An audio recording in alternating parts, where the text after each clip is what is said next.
नमस्कार दोस्तों। ये व्लॉग है पुरुलिया का। एक ऐसा ज़मीन जहाँ पत्थर भी इतिहास बोलती है। यहाँ पहाड़ सिर्फ पत्थर नहीं बल्कि समय की रक्षक है। हवा में आदिवासी लोकगीत की गूंज और मिट्टी में बसी हुई सदियों पुरानी कहानी। इस सफ़र की शुरुआत होती है साँतरागाछी से। रूपोशी बांग्ला की पटरियों पर बंगाल अपनी धड़कन छोड़ता हुआ शहर धीरे धीरे पीछे रह जाती है। खिड़की की बाहर बदलता मंजर कहती है, अब हम प्रकृति की ओर बढ़ते रहे। पुरुलिया सिर्फ एक जगह नहीं, ये एक एहसास है जिसे देखा नहीं महसूस किया जाता है। तो चलिए दोस्तों, इस एहसास के सफर पर साथ चलते हैं बरंती लेक की तरफ।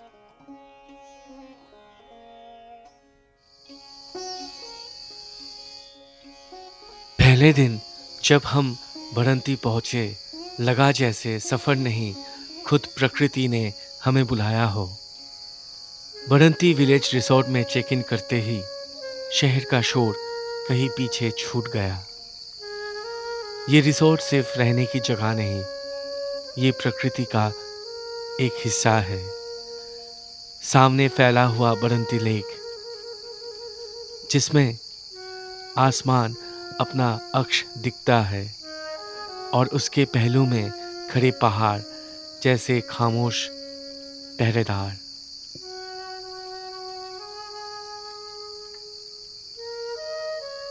रिसोर्ट के अंदर छोटा सा गार्डन, रंग बिरंगी फूल, पत्तों का सरसराहट और हवाओं में घुली हुई मिट्टी की खुशबू। यहाँ हर कदम पर सुकून है और हर नज़र के सामने सिर्फ शांति।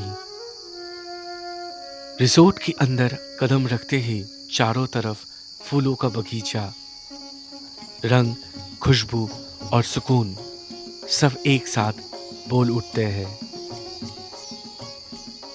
यही इस जमीन पर सर्दी की मौसम की सब्जियां उगती है। मिट्टी से जुड़ी हुई जिंदगी दिल को छू जाती है। ये सिर्फ खेती नहीं, ये प्रकृति से बात करने का तरीका है। सफर की थकान के बाद एक गरम कप चाय, रिसोर्ट की तरफ से एक खामोश सा स्वागत। डाइनिंग हॉल में कुछ ही देर में एक थाली सजी और हर पकवान में ज़मीन का प्यार मिला हुआ। ये सब्जियां भी पकाई नहीं गई थी, ये इस रिसोर्ट की खेत से आई हुई साफ और सच्ची मेहनत थी। हर निवाला बताता है मिट्टी का स्वाद कैसा होता है, सादगी, सुकून और अपनापन। लंच के बाद हम निकल पड़े रूम टूर के लिए। मेरा रूम रिसोर्ट के फर्स्ट फ्लोर पे था। बैल्कनी के साथ कमरा आराम से भरा हुआ, लेकिन जो ऊपर से नजर आया उसने अल्फाज छीन लिया।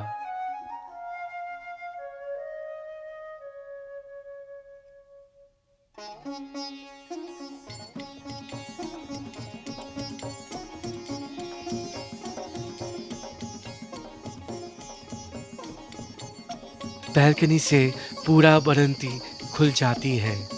चारों तरफ पहाड़, नीचे फैला हुआ रिसोर्ट और बीच बीच में प्रकृति की खामोश भरी मुस्कान।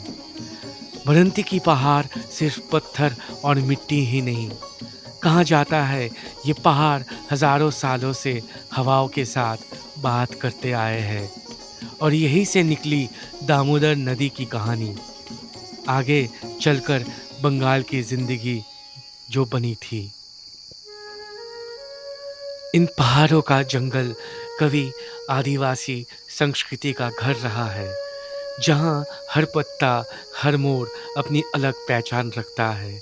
शायद इसलिए यहाँ का व्यू सिर्फ देखा नहीं जाता, महसूस होता है। कुछ ही दूर चलकर हम बरंती की गांव में दाखिल हुए। यहाँ के घर सिर्फ रहने की जगह नहीं, ये रंगों से लिखी हुई कहानियाँ हैं। हर घर अलग रंग का, हर दीवार पर कल्पना का हस्ताक्षर, जैसे पूरा गांव एक जिंदा कैनवास हो।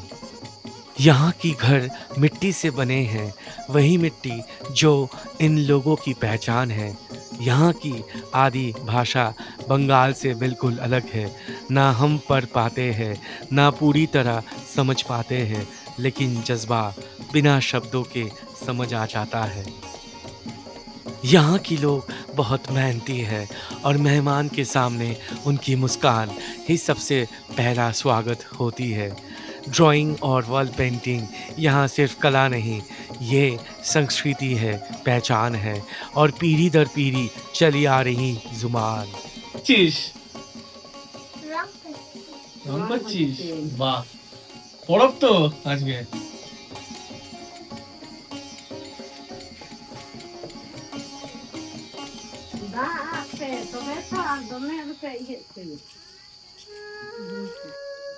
और ऐसे ही आज का बरंती की सफ़र यही खामोशी में सिमट जाता है।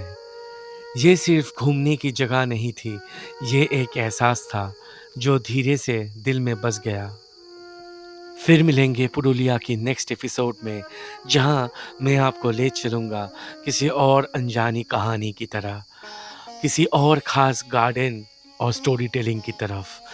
अगर ये सफ़र आपको छू गया हो तो अपना प्यार एक लाइक के ज़रिए ज़रूर देना। चैनल को सब्सक्राइब करके इस सफ़र का हिस्सा बनाए रहिए और वीडियो को शेयर करके कहानी को और आगे बढ़ने दें। तब तक के लिए बरंती से अलविदा। पुरुलिया से फिर मिलेंगे।